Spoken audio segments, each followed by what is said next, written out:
Hello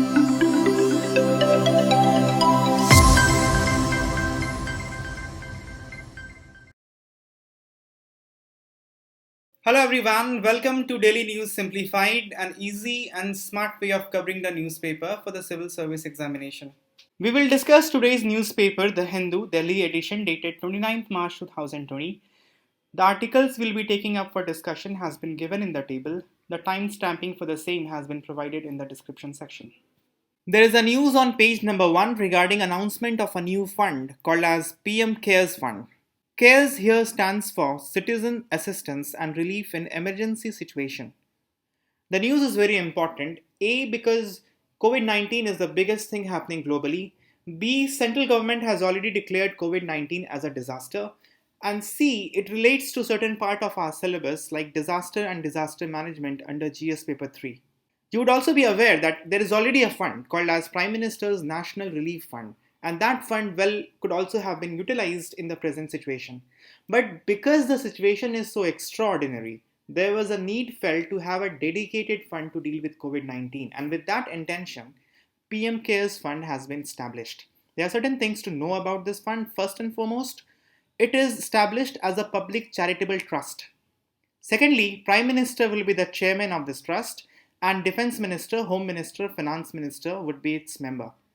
And thirdly, the fund accepts micro donations too.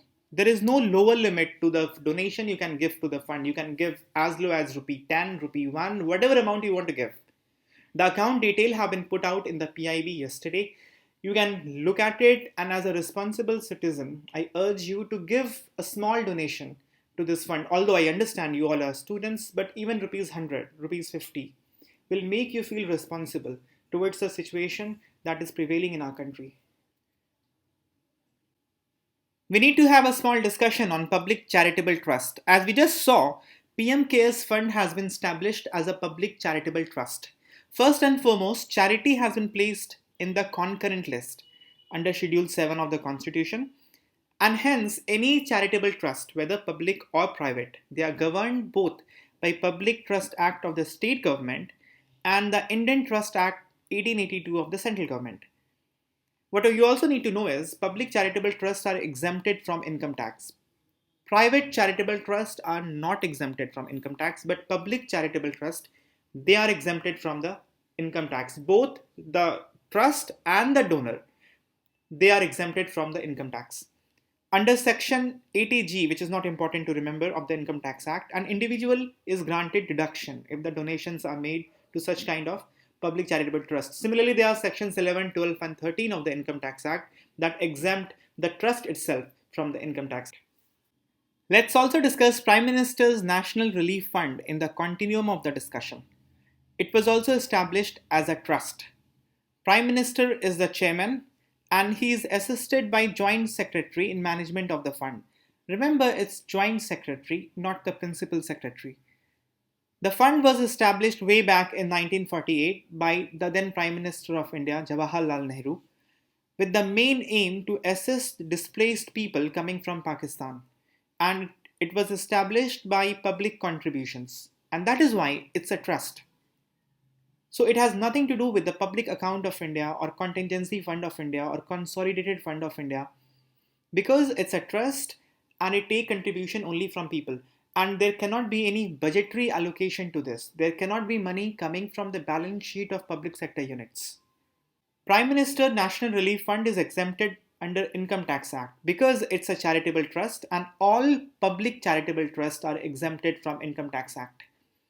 The fund is currently used primarily to tackle natural calamities like floods, cyclones, and earthquakes. However, medical treatment like kidney transplantation, cancer treatment, acid attack, they are also covered under the fund.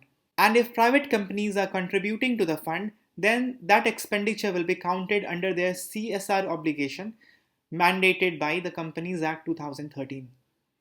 Mostly what happens is when a calamity comes, prime ministers appeal people to contribute to the fund, and then the fund are disbursed. Now, if any amount of money is left in the fund, then that is kept in scheduled commercial banks and other agencies.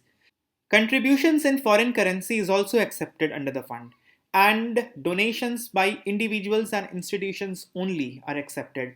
Money cannot come from the budgetary sources of center or the state. and cannot come from the balance sheet of PSUs as well.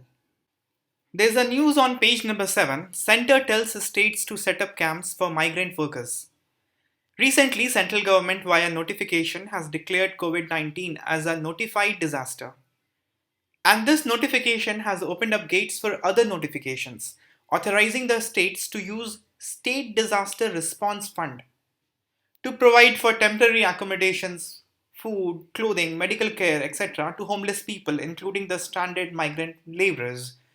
And the notification also empowers the state government to use the State Disaster Response Fund for creating temporary infrastructure across the highways for the benefit of these sections. What is important for the exam from this news is to know about State Disaster Response Fund. First of all, it's not a trust. It's a statutory fund formed under Disaster Management Act 2005. The constitution of this fund was recommended by 13th Finance Commission, and ever since, the aggregate size of State Disaster Response Fund for each state is recommended by Finance Commission. Since you would understand it's a statutory fund recommended by Finance Commission, a constitutional body, it's an important fund. And this is located in the public accounts. The center contributes 75% to the fund in the general category of the states and 90% to the special category that includes northeastern states, Sikkim, Uttarakhand, Himachal Pradesh, and Jammu and Kashmir. And the contribution of the fund for the purpose of the budget of the center is considered as grant in aid. There's a very important body called as State Executive Committee in each state, headed by the Chief Secretary, and this body is authorized to decide on all the matters, including the finance and relief expenditure of the fund. It is not headed by the governor, it is not headed by the chief minister. You must remember, it is headed by Chief Secretary of the state. There is a guideline given out by Home Ministry for the disasters to be included, and the disasters covered under SDRF are cyclones, droughts, earthquakes, fire, flood, tsunami, hailstorm, landslide, avalanche, cloudburst, pest attack, frost, and cold waves. As you would observe that natural disasters are covered here. Acid attack and related vulnerabilities are not included. However, apart from this list of disasters given out by notification by Home Ministry, the state government is authorized to use 10% of the fund for localized disaster in the state, which may not be a disaster in other states. And as you would be aware that disaster management comes under the aegis of Home Ministry. So by extension, Ministry of Home Affairs is the nodal ministry to oversee the operation of SDRF and monitor the compliance with prescribed process. This news is from page number 6. Center planned classes in distance mode. School breaks were about to be over. But because of COVID-19 disaster, the classes are suspended, exams are postponed. We don't know how the next academic session would look like.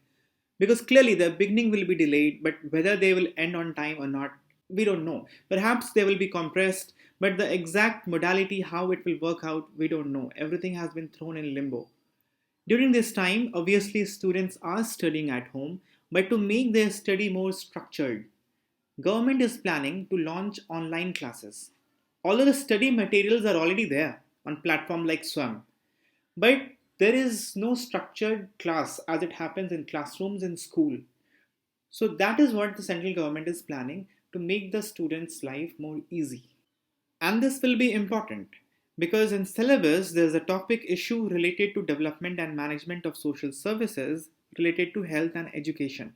And UPSC doesn't forget, never ever, to ask question in the mains exam related to health and education.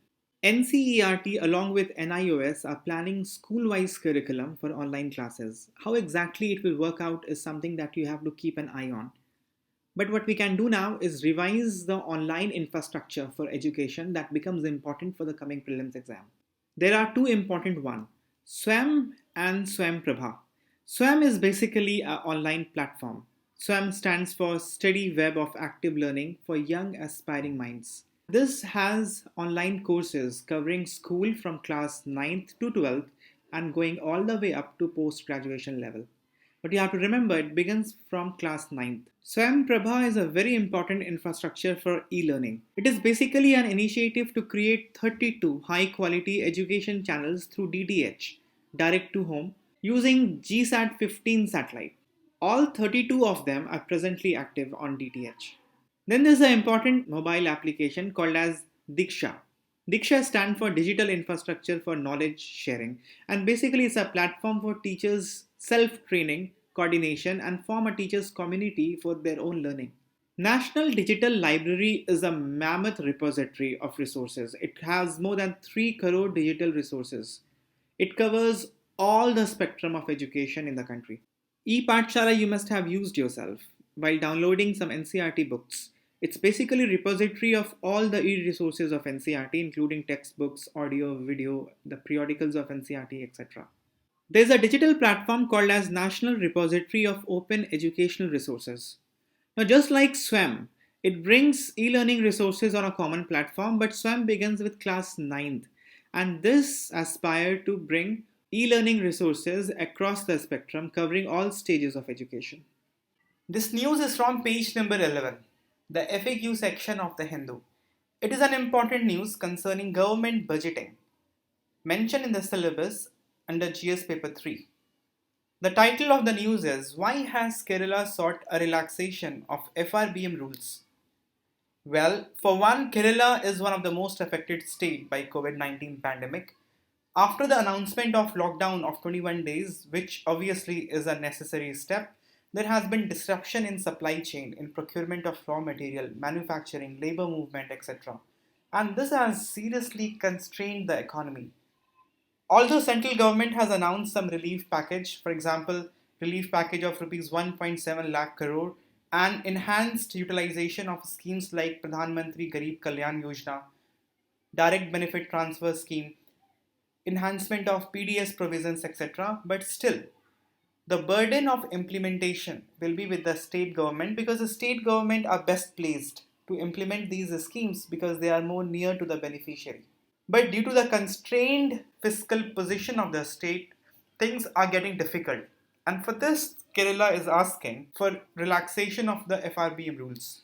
To understand this better, let's see what are the revenue sources for the state government. There are three broad sources. One is their own resource. They generate through taxes, fine, fees, etc. This is around 44% of the state revenue. Then they are transfer from the central government as recommended by the Finance Commission. This is around 35% of the state revenue. Then there are borrowings, which is around 21% of the state revenue. In the recent years, transfer from the central government have been increasing. But there are scope at these two places, their own revenues and borrowings. However, the problem is that post GST, the states had to forego the power to raise revenue, which is subjected to the decision of GST Council. Because there has to be one rate for the indirect taxes, the state cannot arbitrarily raise the rate of indirect tax. That has to be uniform throughout the country and that will be decided by GST Council. So this source of raising revenue is also not at the discretion of the state government. The only thing left out is borrowing. But borrowing is also regulated by the FRBM Act. FRBM Act puts the limit to the state borrowing in the form of keeping the fiscal deficit to 3% of the state GDP. And the FRBM Act also mandates the state's debt to GDP ratio to be around 25%, which the FRBM Review Committee, headed by N.K. Singh, has sought to bring down to 20%. Further, in order for states to borrow more than 3% limit, they have to take permission from the center, in accordance with the provision 3 of Article 293 of the Constitution. This information is very important, both for prelims and mains exam. And now you understand why the Kerala government is pushing to relax the regulations under FRBM rules. This article has been taken from page number 11. It is titled All Shook Up. And you can see the shadow of a bear in the picture. You understand now, bullish market, bearish market. When the prices of the stock are decreasing or are expected to decrease, the capital market is called as bearish. And in the reverse case, when it's increasing, it's called as bullish. The Sensex has slumped down to the lowest in last 1 year. And it's a matter of big concern. It is also important to be covered under Indian economy in the syllabus of GS paper 3. Both RBI and Government of India has taken measures to arrest the slumping Sensex, and steps taken by RBI has been covered in detail in the yesterday's DNS dated 28th March. And in the preceding DNS of 27th March, The steps taken by Government of India was discussed in detail. And if you feel like, you can go through both the DNS to understand comprehensively the steps taken to decrease the slumping Sensex and to make the capital market healthy again. Here I'll take you through some of the terms that have been mentioned in the article. Bullish condition of capital market refers to increasing prices or expectation in the increase in the price of the stock. Reverse of that is bearish capital market. Sensex is index of Bombay Stock Exchange. It's basically a bucket of 30 top stocks that are traded across the sector. And if this bucket of 30 stocks, the value of that is increasing, then the Sensex would be increasing, and that is a healthy sign of the capital market. Similar to Sensex, Nifty is the index of National Stock Exchange. Sensex is the index of Bombay Stock Exchange. But Sensex has 30 stocks and Nifty tracks the performance of 50 top companies listed in National Stock Exchange. There is an index mentioned in the article, VIX index. VIX index stands for India Volatility Index. All you have to know is this index is published by National Stock Exchange based on its index that we have just seen, Nifty. And this is a forecast of the fluctuation in Nifty over the next 30 days. Higher the value of VIX index, higher is the expectation in the volatility in the stock market. There's a term mentioned in the article called as circuit breakers, and as the name suggests, these are measures to stem steep fall or sharp rise in the price of the security or stock. Because this is crucial, any sharp change in the prices has the potential to destabilize the entire capital market. So it's important to arrest such sharp changes, and the measures taken for that is called circuit breakers. The stock market applies 3 stages of restrictions when the prices change by 10%, 15%, and 20%. These breakers, when triggered, bring about a coordinated trading halt. For instance, if Sensex or Nifty increases or decreases by more than 10%, then the trading is halted by 45 minutes, and so on. The detail of this is not important for the exam, but one thing you should know, the institution which gives out the guidelines for implementing circuit breaker would be, finish the sentence, SEBI. This article has been taken from page number 10, the Science and Tech page of today's newspaper. It has been titled, Strike at the Spike and Win the War. The spike that they are talking about in this article is the glycoprotein on the surface of the virus. See, researchers are working day in and day out to come up with some medical solution to defeat the life-threatening coronavirus infection. And most of the focus is on the spike on the surface of the virus. In the previous DNS with you, I have discussed that the basic structure of the virus has 3 layers. The innermost is the genetic material, which is either DNA or RNA, and in case of coronavirus, it is RNA. Then there is a protective layer of protein called as capsid, and in some virus, which is the case in coronavirus, there's a third layer of lipid, and there are some proteins on the surface of the lipid. These are the glycoproteins, which the article refers to as spikes, and they are a very important role of these proteins. These glycoproteins basically act as receptors and binders to the host cell. These proteins identifies the host cell and they get latched up to the host cell, meaning they act as a ligand. They get tied up, they have some kind of bonding.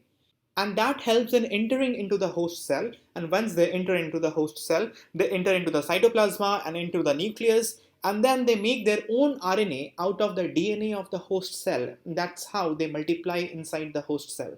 So you would understand that there are 2 ways to fight the virus. One is to stop the virus using its spikes to enter into the host cell. This binding of the protein of the host cell and the glycoprotein of the virus, if that can be stopped somehow, then the virus won't be able to enter into the host cell. Or if that is not possible, then what else can be done? Once virus is into the host cell, into the cytoplasma of the host cell, and it enters into the nucleus, then the DNA of the host cell gets transcripted into the RNA of the virus, and that's how the virus multiply. So if you stop this crucial step of the DNA of the host cell getting transcripted into the RNA of the virus, then also virus multiplication can be stopped. So you'll have few viruses in your body, but they won't multiply, so it won't be fatal. The article offers 2 studies. One is saying that the spike protein, the glycoprotein on the surface of the virus, they recognize a specific enzyme called as ACE2 and then combines with it, binds with it, deactivates it, and enter the host cell. And that's how the coronavirus are entering into our body. However, ACE2 enzyme usually fight against the viral attack and is also beneficial for hypertension, diabetes, and cardiovascular diseases. That is why you're also seeing the patient with these diseases are also having high number of fatality. And it is very dangerous because this enzyme is pretty useful and it is also useful against the virus, but against coronavirus, it's not helping.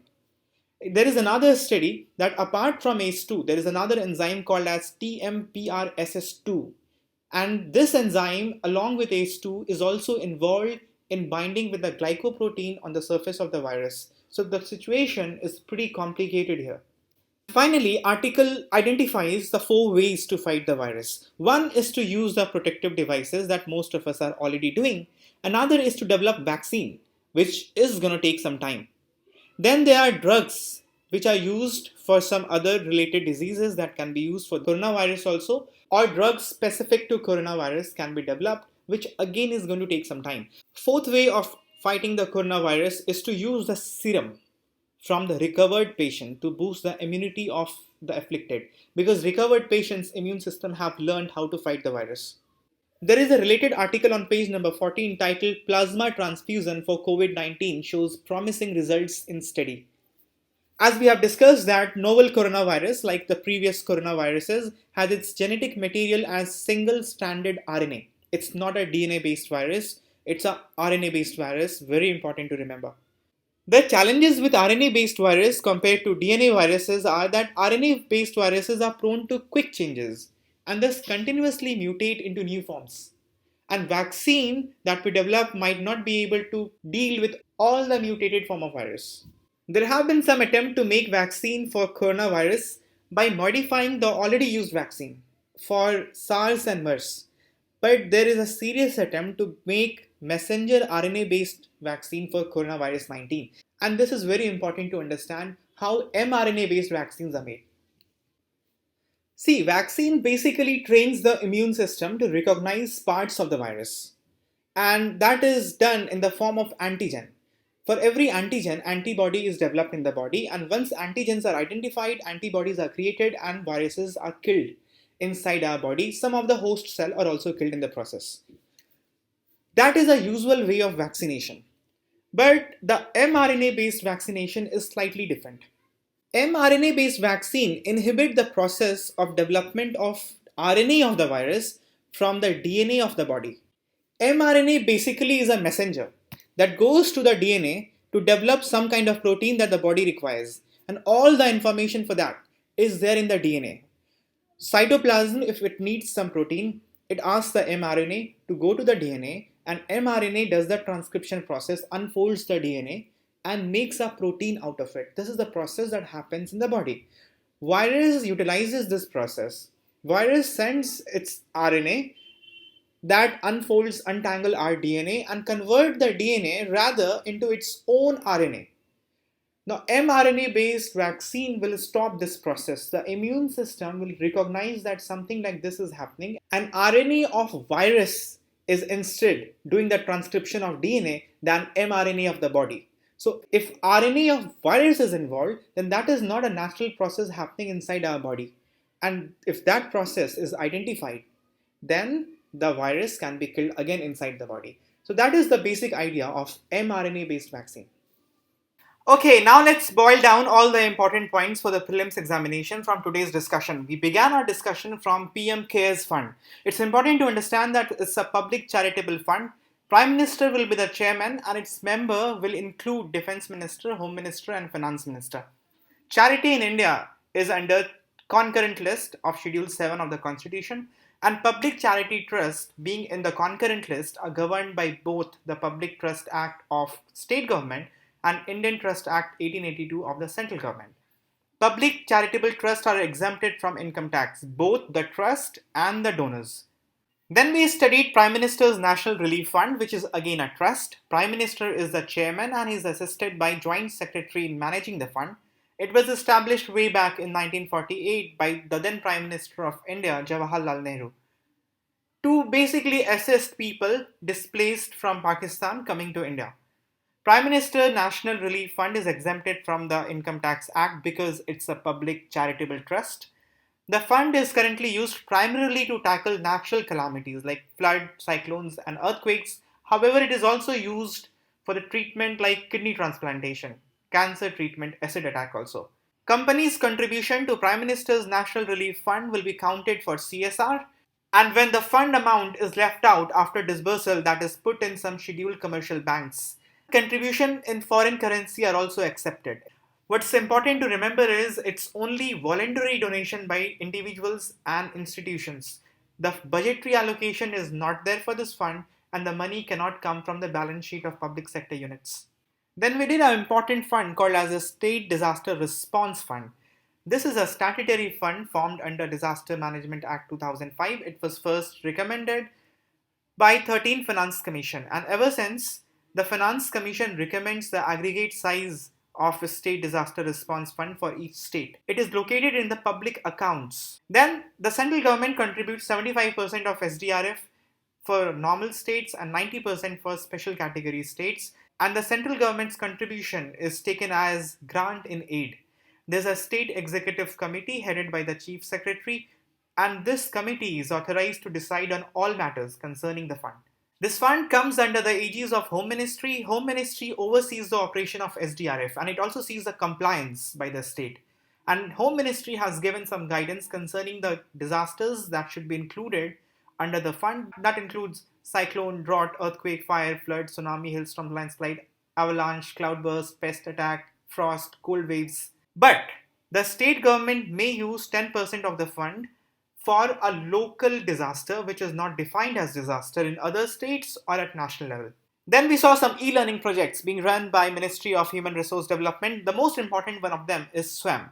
SWAM is Steady Web of Active Learning for Young Aspiring Mind. And the curriculum from class 9th is included in SWAM, and it goes all the way up till post-graduation. Swam Prabha, these are television channel through DTH, and there are 32 of them. All 32 of them are active presently. Each channel is dedicated to some sector of education. There is a mobile application called as Diksha, Digital Infrastructure for Knowledge Sharing. Basically, it's a platform for teachers to collaborate, to learn, and to do peer review of their courses. National Digital Library is a mammoth resource for e-learning, and it includes all sort of educational materials from the primary level to the post-graduation level. Then we saw in the context of Kerala government asking for relaxation in FRBM norms that there are 3 revenue resources for the state government, and 44% on an average, the revenue resource of state government is their own resources, which they get from tax collection, from fees, from fine, etc. 35% comes from the transfer from the central government, and 21% is borrowing. And post GST regime, it's difficult for the state government to change the indirect tax slabs, which is decided by the GST Council. So this discretionary power of a state government is seriously restricted. The central government devolution to the state government is already increasing, so the only elbow room for the state government to increase its fiscal capacity is borrowing. And in this context, Kerala government was asking the central to tweak the FRBM norms. What you have to know in this context is borrowing of states are constrained under the FRBM Act. State borrowing is limited by the Act by setting a norm of fiscal deficit not being more than 3%. States' debt to GDP ratio should also not be more than 25%, and the review committee headed by N.K. Singh has recommended to bring it down to 20%. And you must also know a very crucial fact that Article 293.3 pose a restriction on the state government from borrowing more than 3% of this fiscal limit, and if it wants to, it has to take permission from the central government.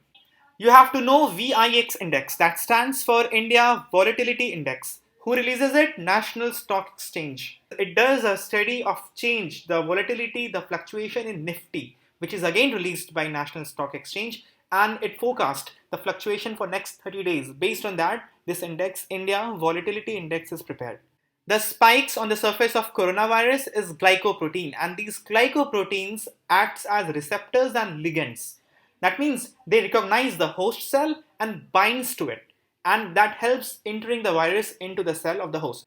There have been identified two important enzymes called as ACE2 and TMPRSS2. These enzymes are actually helping the coronavirus, these glycoproteins on the surface of coronavirus, to bind to them and get into the host, get into human body. The novel coronavirus, like any other coronavirus, has its genetic material as single-stranded RNA. We have come to the end of the discussion for today, but we are not going to take up practice questions. The reason being, from now on, we are going to discuss the MCQs in the video. We shall instead give you those MCQs as a quiz, DNS quiz. We recommend that you first watch the DNS video and then attempt the DNS quiz. This will enable you to apply the information acquired from the video and test your retention power. The right answer and the explanation will be available immediately upon attempting the questions. You'll be able to locate the quiz right below the DNS. For example, when you go to the e-learning platform, this is the DNS that you can watch there, and these are the prelims questions that you can attempt after watching the video. For those of you who are not aware of eLearn, eLearn is RAW's new web platform. We have designed it specifically for UPSC aspirants, keeping in mind the learning and testing requirement of the civil service exam. Nagin sir has recorded a short intro video of eLearn which is available on YouTube, and the link to the same is available in the description below. We suggest that you watch that video for a quick overview of eLearn. Also, given the COVID-19 situation where the availability of study material like Focus Magazine and Prelims Compass is disrupted, we have made PDFs of all these free on eLearn platform. All you have to do is to create a free student account by registering yourself in 2 easy steps. Thereby, log in and you'll be able to download all the PDFs for free. For those of you who want video discussion on MCQs, we have a separate series on prelims practice MCQs, wherein we discuss 10 UPSC previous year's questions and 10 questions from the RAW's prelims test series. They're also available as a playlist on the eLearn platform.